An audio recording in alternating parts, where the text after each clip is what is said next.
Hello. So time for another midweek chat. Kind of funny story. So I'm at the Northwest City Park here in Eau Claire, and believe it or not, behind me, it's a great view. It's the Chippewa River, but you can't see it. I've only been here in the winter. You know, I bring my cross country skis, and when I get to this point, I'm usually pretty gassed, and it's a beautiful place to sit and rest. And you can see the whole Chippewa River in the valley because there's no leaves on the trees. So I'll try to come back here in the winter and do another one when you can see it. But and plus I got lost because you go faster on a bicycle than you do on skis, I think. And so I kind of got lost. And for a minute there, I was anxious, like kind of angry at myself for getting lost. And then I thought, jeepers, I'm in a, beautiful woods on a fall day. Got all these leaves falling around me, and you really don't have to be anywhere for 2 hours. So chill out and enjoy your time until you find where you need to go. And it's an analogy for life, right? I think so.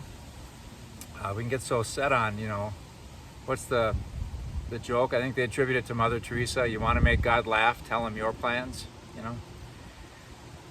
So much. And St. James is our patron, the patron saint of the journey, of the pilgrimage, to try to learn to enjoy the journey and not just,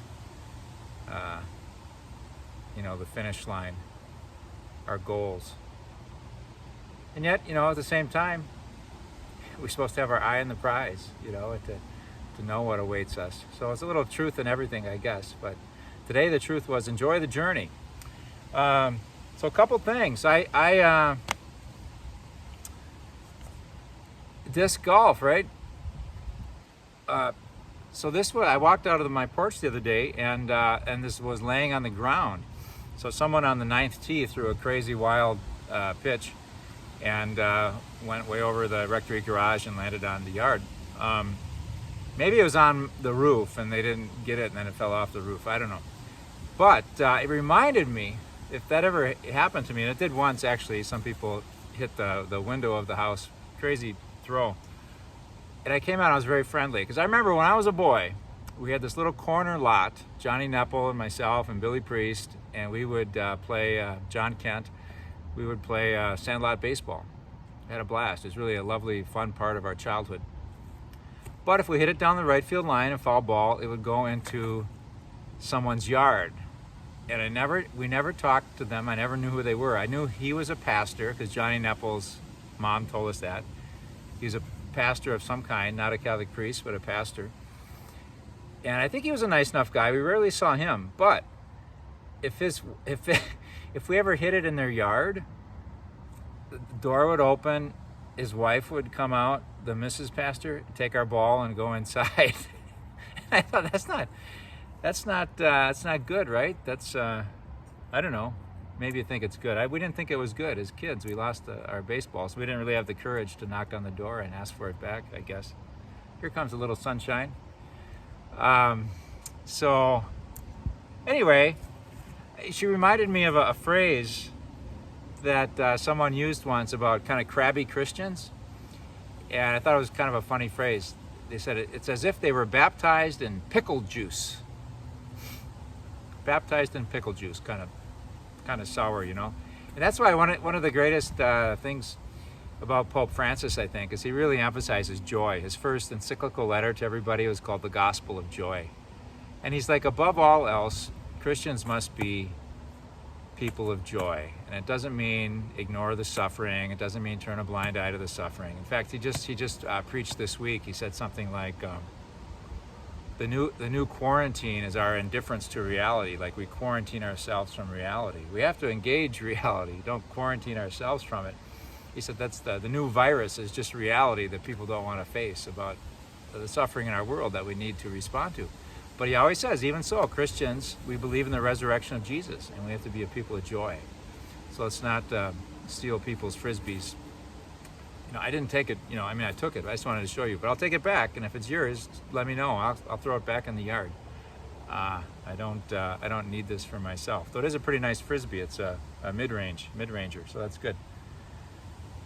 So I hope during these times we are able to keep our spirits up and find reason for joy, sense the love of God, sense opportunities to glorify God with our lives, even through challenges. Because we really need it, as maybe I'll get into a little bit later, but some quick parish news. So our RCIA is starting. Jackie Miller and Steve Dickoff are our RCIA mentors and leaders, and they have 3 candidates right now who are interested in becoming Catholic, fully initiated Catholics. I'm not sure if, so you can be unbaptized and enter RCIA program, you can be baptized a different denomination than Catholic and look toward full communion with the Catholic Church, becoming Catholic, or you can be Catholic as an adult and you just haven't gotten confirmed, and then so you can join the process for that. It's a lovely process. They're lovely people. I think it's a great way to deepen your faith. A lot of people who enjoy that most are actually spouses of the non-Catholic ones, the fully initiated Catholics. They learn a lot more about their faith through that. So if you know anybody or you're yourself in that situation, let us know, because the RCA process will be starting this weekend, I think. It's usually a Sunday morning thing. I think they're going to do every other week in person, and then every other week Zoom. Okay, so that's good. We're going to do a trunk or treat, safely distanced, bagged candies. A couple families are organizing that. They're going to set up stations at our disc golf course. Yep, there's going to be one I think at each hole, and then one halfway to each hole. So there'll be 18 stations for trunk or treat. The only trouble is it's Saturday during Saturday Mass, so hopefully we'll get the word out that everybody won't park in the back. It'll work out okay. The golf course is on the lawn and Mass is inside, so. But ideally they wouldn't have coincided just for parking problems. Well, I hear voices. People might be coming. I'll have to. That'll be okay, right? I wish I could pause this. I don't know how to do that. So, hey. And speaking of fun things that some of our families are doing, the Italian dinner, I just want to promote it again. It's takeout on Sunday, October 25th, $15 a plate. It's going to be, all this stuff is homemade. The pasta's homemade. It's not like they just make it in the kitchen with cremette pasta, but they make their own pasta, and lasagna, ravioli, something called vele, tiramisu for dessert, sausage, homemade, it's good. So I think we got about 40 orders so far, and we can take a whole bunch. So just a month to go for that. So I just want to keep putting that in front of our attention. Okay. Hey, it's pet blessing time, right? It's near the Feast of St. Francis, which is October 4th. Father Klimek was the great pet blesser in Eau Claire for years and years and years at Sacred Heart Hospital, a Franciscan institution, and Father Schultz may be doing it again there. I don't know, but we're going to do it at our parish, not on the 4th, but on the 6th. It's a Tuesday. When our school children get out of school, we'll do it for them at 3:15 to 3:30, and then everybody else who wants to come, we'll do it at 3:45 to 4 o'clock in front of the Last Supper sculpture. Okay, so that should be fun. Bring your pets, and I'll say a prayer over them and bless them. What else we got going here? So, speaking of joy and trying to be a joyful people, the Mass on the grass, as we've been calling it, has just been a nice thing. We had some problems with our sound system last night, but we had over 200 people there on Sunday. Christine tells me, she did a count. So it's something people are really appreciating and coming to, and we're going to do it every week at 11 a.m. on Sunday. You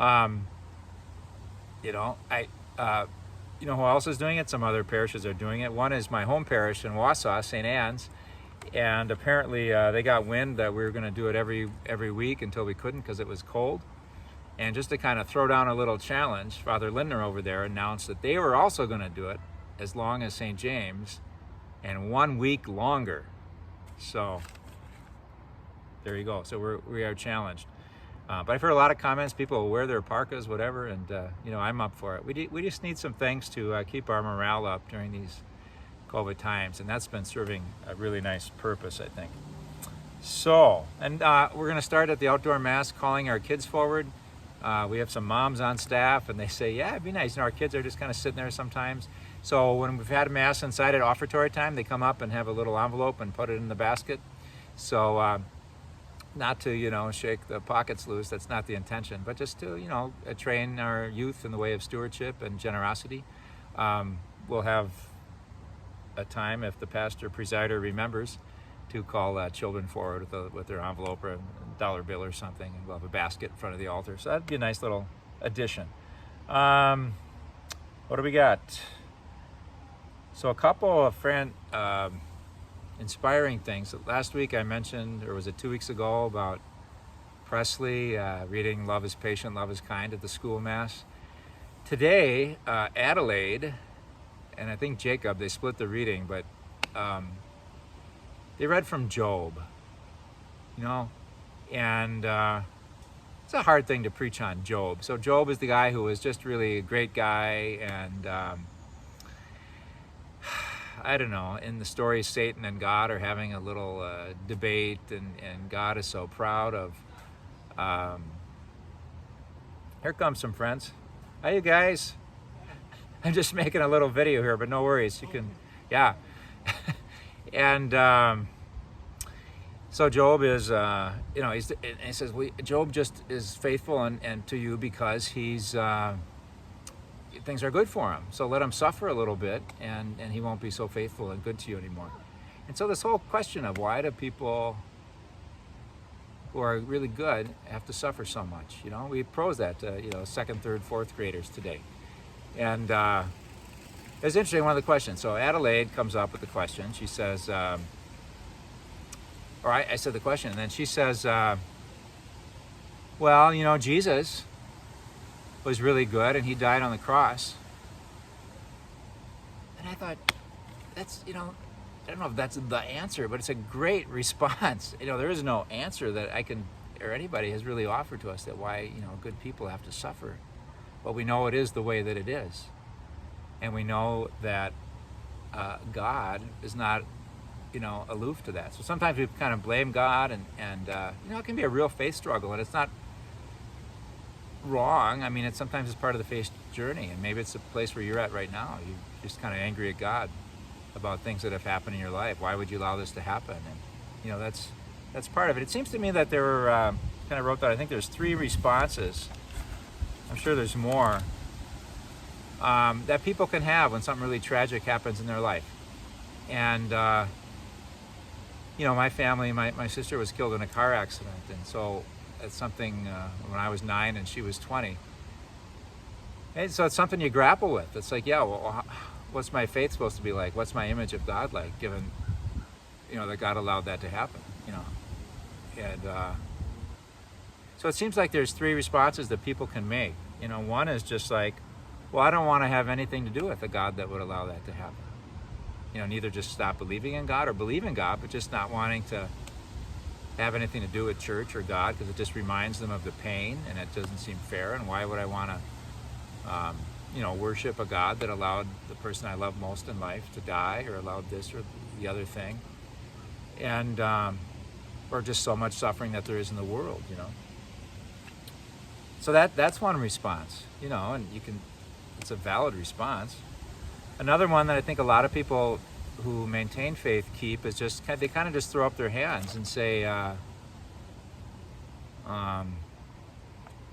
don't know why this happens. I just think it's part of God's plan. I'll never know God's plan until maybe, I'm in heaven. And until then, I'll just try to be good. And that's, can be a faithful response. It's sort of the response that Job gets. It's like,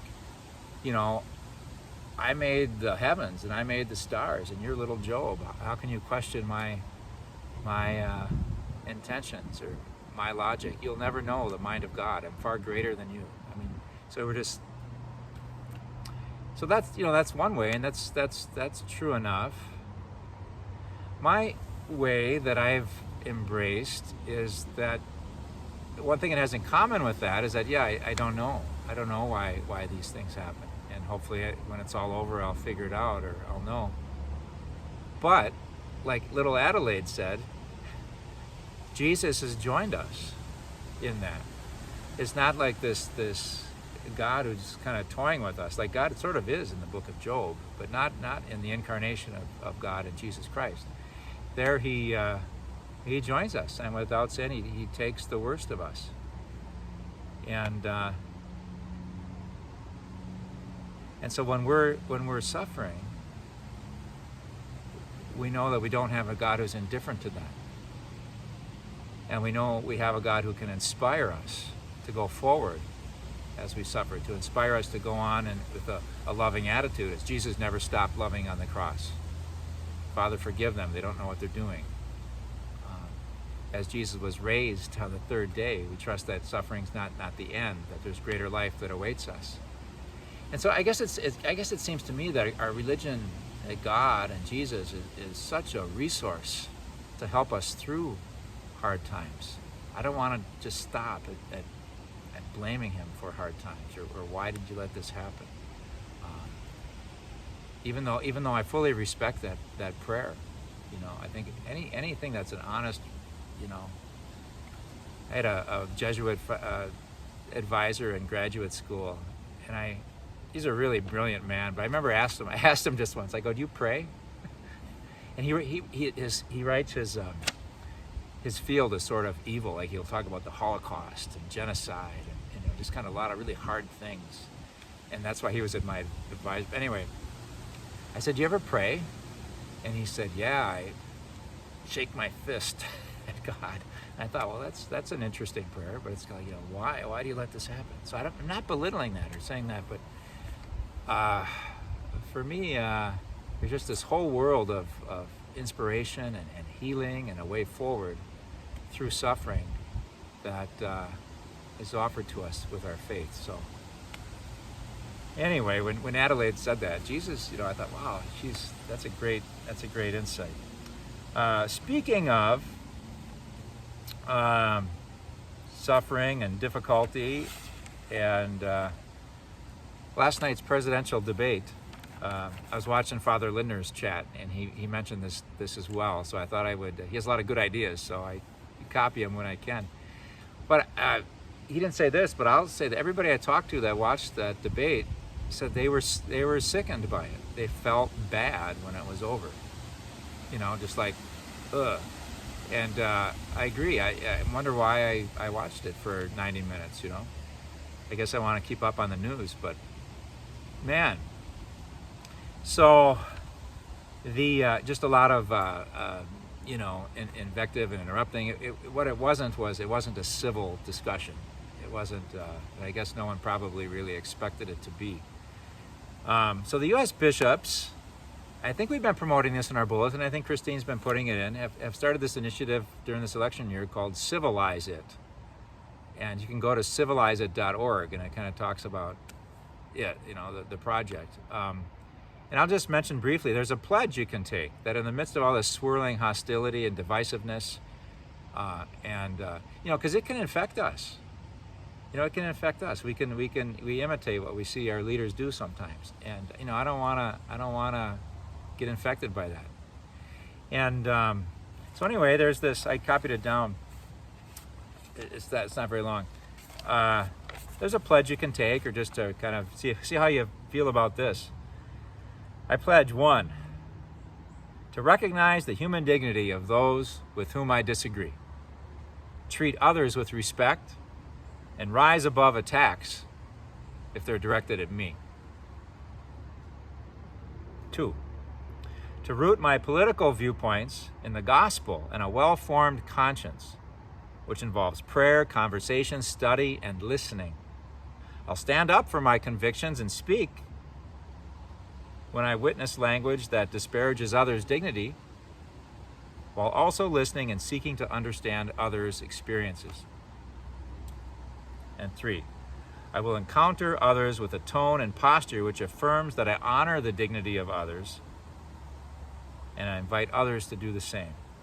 I'll presume others' best intentions and listen to their stories with empathy. I'll strive to understand before seeking to be understood. You can maybe rewind that if it was intriguing and all, and see if that's a pledge you'd be willing to take. Again, you can get to it at civilizeit.org. It's a U.S. Catholic Bishops initiative. So I'd share that with you. We need that a lot. That last line, I strive to understand rather than seeking to be understood. I think you'll recognize that as something from the prayer of St. Francis, huh? And that's coming up on Sunday, the Feast of St. Francis. We will not celebrate it as a Mass because it's on Sunday and it doesn't supersede our 27th Sunday of Ordinary Time. But we know that it's the season to remember St. Francis, this beautiful outdoor time, outdoor space. It's easy. Hear the wind blowing through the trees there. The wind of our souls, right? So I was just a little on the prayer of St. Francis, and then I'll maybe sing it as our last prayer as we seek to be light in a world where there's a lot of darkness, and to be love where there's a lot of hate, and to be mercy where there's a lot of grudges. So there's not any evidence that St. Francis actually wrote it, and maybe I'll put it up on Facebook, but the earliest they've ever seen that prayer, Lord, make me a instrument of your peace, it was like 1912, and it was from France, and it was out of this community, and it got in a newspaper, and and then some French person put that prayer. It became popular because it's such a beautiful prayer. He put that prayer on the back of a card with St. Francis's picture on the other side, because it's kind of a Franciscan spirit, and then an English person got it and got the card, and then when it was first translated into English, like in 1927 or something like that, it was so that'd be 700 years after St. Francis died. He called it the Prayer of St. Francis, and it stuck. So anyway, why don't we just close with that? It's a song that a lot of us know, and it's a beautiful prayer for today, so you could maybe sing along. Oh, here comes some more people right when I'm going to hit my song. Hey guys. How are you? Good, how are you? Good, good. Just doing a little recording here. Just no problem. Yeah. Hi.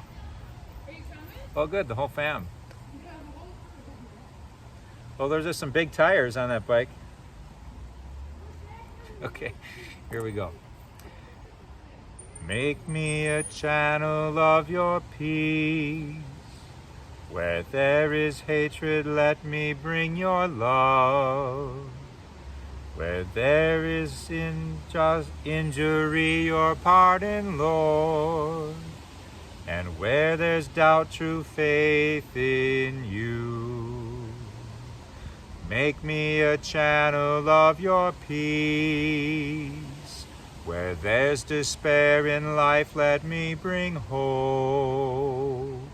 Where there is darkness, only light. And where there's sadness, ever joy. O Master, grant that I may never seek so much to be consoled as to console, to be understood as to understand, to be loved as to love with all my soul. Make me a channel of your peace. It is in pardoning that we are pardoned, in giving of ourselves that we receive, and in dying that we're born to eternal life.